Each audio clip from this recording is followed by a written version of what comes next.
इस आदमी की आंखों में जेड के टुकड़े लग गए थे, जिससे उसकी नजदीकी देखने की क्षमता बदलकर एक्सरे विजन में बदल गई। हालांकि उसकी आंखों पर पट्टी बंधी थी, लेकिन फिर भी वो नर्स को साफ साफ देख पा रहा था कि वो क्या पहन रखी है और क्या नहीं। डॉक्टर के चेहरे पर मौजूद हर छोटा डिटेल तक उसे दिख रहा था। उसने तुरंत डॉक्टर से कहा, जरा मास्क उतारो। जैसे ही मास्क उतरा, जो वो देख रहा था वो बिल्कुल सच साबित हुआ। उसे लगा वो कोई भ्रम देख रहा है। घर लौटने के बाद उसका दोस्त एक 100 साल पुरानी जेड की चायदानी लेकर आया। उसे बेचने का प्लान था। जैसे ही चायदानी सामने आई, उसकी आंखों में सोने जैसी चमक आई। उसे चायदानी के बनने की पूरी प्रक्रिया नजर आने लगी। जो चायदानी खानदानी विरासत बताई जा रही थी, वो असल में एक लोकल वर्कशॉप की नकली चीज निकली। दोस्त को यकीन नहीं हुआ। वो उसे एंटीक मार्केट ले गया। वहाँ एक दुकानदार ने सिर्फ $5 की कीमत लगाई। जैसे ही दोनों लौटने लगे, हेनरी की नजर एक काले रंग की लौकी पर पड़ी। आंखों में फिर चमक आई। उसे साफ दिखा, इस काले रंग के नीचे लाल रंग छिपा हुआ था। वो समझ गया कि ये कोई मामूली लौकी नहीं। हेनरी ने दुकानदार से मोल भाव करके $600 में वो लौकी ले ली। तभी एक और औरत आई, जिसने उसी लौकी को खरीदने की बात कही। दुकानदार ने कहा, अभी अभी बिक गई है। पास खड़े एक अमीर आदमी को बात बुरी लगी। उसने हेनरी से कहा, तुम अपनी कीमत बताओ। हेनरी को कुछ समझ नहीं आया, तो वो सबको एक एंटीक दुकान पर ले गया। वो अमीर आदमी उस लड़की को इम्प्रेस करने के लिए बोला, मैं 50,000 दूंगा। और फिर बोला, ये लौकी देखने में तो बस काली है, ज्यादा कीमती नहीं होगी। हेनरी ने जवाब दिया, बाहर से काली है लेकिन अंदर से लाल है। सब चौंक गए। तभी दुकान के मालिक डेविड आए। उन्होंने लौकी को ध्यान से देखा और कहा, ये तो 400 साल पुरानी बेशकीमती चीज है। जैसे ही डेविड ने कपड़े से उसे साफ किया, लाल रंग की असली ऐतिहासिक लौकी सबके सामने थी। दुकानदार को बहुत पछतावा हुआ कि उसने इतनी सस्ती में इसे बेच दिया। अमीर आदमी ने तुरंत $3 लाख ऑफर किए। दुकानदार ने फिर बोला, मैं 6 लाख देता हूँ। अमीर आदमी ने बोला 8 लाख। दुकानदार हार मान गया। इस तरह हेनरी ने जो लौकी $600 में ली थी, वो $8 लाख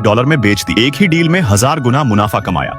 जैसे ही असैसिन ने ट्रिगर दबाने की तैयारी की, उसके निशाने के सामने अचानक एक खूबसूरत औरत आ गई। पेशेवर होने के नाते उसने तुरंत अपना स्कोप एडजस्ट किया और दोबारा टारगेट पर फोकस कर लिया। लेकिन उसके अंदर बैठी एक हल्की सी बेचैनी उसे दोबारा उस औरत की तरफ देखने पर मजबूर कर गई। वो जानता था कि ये ध्यान भटकाना खतरनाक हो सकता है। उसने गहरी सांस ली और अपनी घड़ी देखी। दिल की धड़कन 65, बिल्कुल सही हालत। उसने ट्रिगर कसकर पकड़ा और पूरी एकाग्रता से निशाना लिया। अब तक वो कभी चूका नहीं था, लेकिन जैसे ही गोली चली, सबसे हैरान कर देने वाली बात हुई। वो औरत अचानक उस गोली के सामने आ गई। असैसिन तुरंत दूसरी गोली के लिए तैयार हुआ, लेकिन इतने में पर्दे खींच लिए गए। निशाना गायब, मिशन फेल। वो बिना देर किए राइफल को अलग किया, बैग पैक किया और रात के अंधेरे में गायब हो गया। नीचे सड़क पर पहुंचकर उसने एक टैक्सी रोकी और सीधा एयरपोर्ट के लिए निकल पड़ा। अंदर जाने से पहले उसने अपनी आखिरी गन एक कूड़ेदान में फेंक दी। जैसे ही वो बोर्डिंग के लिए तैयार हुआ, उसका फोन बजा। फोन पर उसका एम्प्लॉयर था। आवाज ठंडी और सख्त, तू कैसे फेल हो गया? बात यही नहीं रुकी। क्लाइंट इस नाकामी को आसानी से नहीं छोड़ेगा। कार्ल जानता था, बड़े टारगेट्स की दुनिया में फेल होने का मतलब होता है अब शिकार वही है। उसने बिना देर किए फोन तोड़ दिया, सिम निकाली और पैरों से रौंद डाली। अब कोई उसे ट्रैक नहीं कर सकता था, लेकिन अब भी वो अलर्ट था। जैसे ही फ्लाइट में बैठा, कुछ सीट आगे एक आदमी डार्क चश्मा पहने बार बार उसकी तरफ देख रहा था। शक और तेज हो गया। जैसे ही फ्लाइट लैंड हुई, कार्ल ने फर्जी पहचान से तुरंत एक और फ्लाइट बुक की। लेकिन जैसे ही वो अगली फ्लाइट के लिए टर्मिनल पहुंचा, वही आदमी वहां भी खड़ा था। अब यकीन हो गया, पीछा किया जा रहा है। उसने फ्लाइट कैंसिल कर दी और अगली सुबह के लिए नई टिकट। एक होटल में रात गुजारी। अगले दिन उसने एक और फ्लाइट ली और आखिरकार अपने ठिकाने पर पहुंचा। अपना ट्रक निकाला और लंबा रास्ता लिया, जंगलों, खेतों और सुनसान हाईवे से होता हुआ, ये देखने के लिए कि कहीं कोई पीछा तो नहीं कर रहा। आखिरकार जब वो अपने फार्म हाउस जैसा घर पहुंचा, कुछ अजीब लगा। मिट्टी पर कदमों के निशान। कोई आया था। खतरे की घंटी बज चुकी थी। उसने तुरंत ट्रक से अपना बैकअप हथियार निकाला, चुपचाप दीवार फांदी और झाड़ियों में छिप गया। और भी निशान मिले और इस बार वो घर के अंदर जा रहे थे। उसने हर कमरे को चेक किया, लेकिन अंदर कोई नहीं था। बस टूटी फूटी चीजें और फर्श पर खून के धब्बे थे। किसी संघर्ष के साफ सबूत। वो घबराकर अपनी पत्नी को कॉल करता है। कॉल उठती है, आवाज कमजोर है, मैं अस्पताल में हूँ। एक आदमी और एक औरत ने घर में घुसकर हमला किया था। कार्ल के हाथ भींच गए। उसने तुरंत उसका ट्रांसफर प्राइवेट हॉस्पिटल में करवाया। फिर वो अपने पीछे छिपी जिंदगी की ओर मुड़ा। उसने फावड़ा उठाया और जमीन खोदनी शुरू की। एक प्रोफेशनल असैसिन होने के नाते उसने अपने फार्म हाउस के हर कोने में इमरजेंसी हथियार, पैसे और गियर छिपा कर रखे। अब वक्त था उन्हें बाहर निकालने का और जवाब देने का। खेल अब शुरू हुआ है।